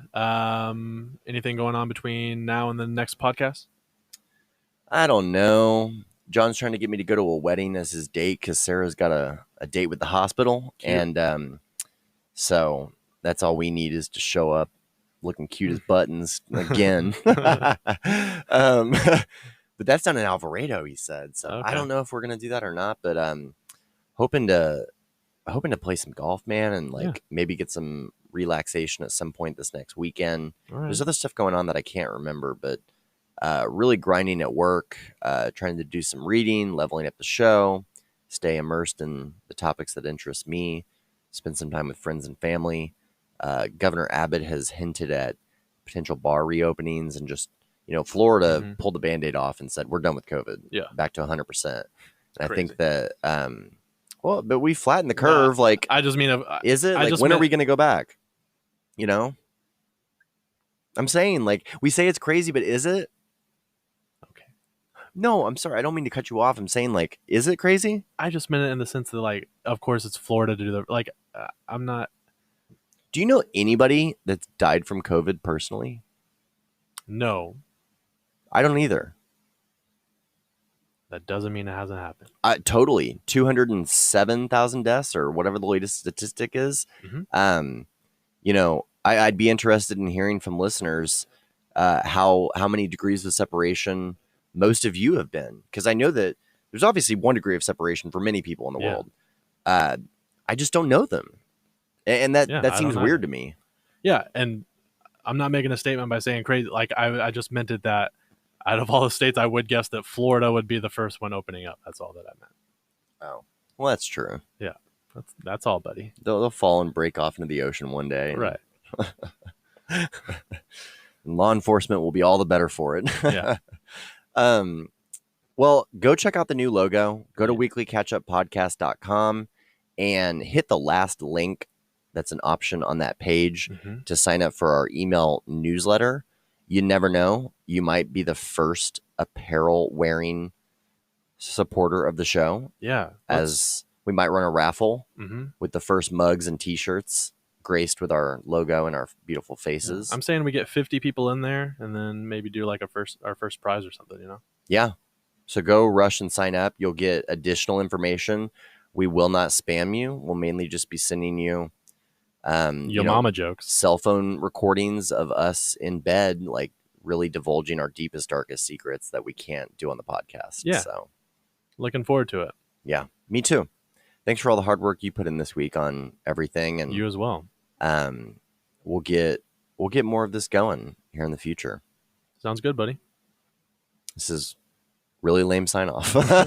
Are we wrapping? Are we about done here? Yeah. What's up with your notes? This next week, I got, I'll be happy to report back of what Kortney has planned. I'm sure that she's gonna give me the works, and I'm sure I don't know, Airbnb a really cool place or something. So looking forward to reporting back on that. I'm just gonna have a lovey-dovey little weekend. All right. Well, we'll have very different weekends then, as I'm working to improve my golf game and my life, and love for the game, baby. You're just busy living it and enjoying it. Hey, you enjoy golf.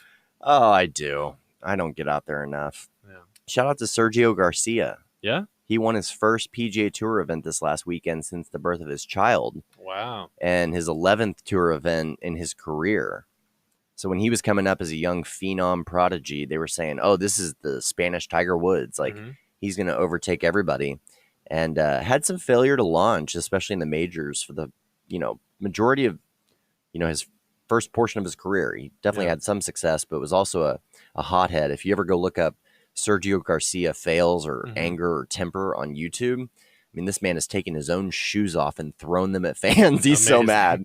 He's perfected the chunk a wedge and throw it into a lake type situation. But he got his first win in a while, and he's also harnessing the power of meditation and closing your eyes and breathing and visualizing the act that you're about to perform and then executing on that. So that's what we're going to do this week. Love it, man. Thanks, Tots. We appreciate y'all, and we will catch you up next week. Bye-bye.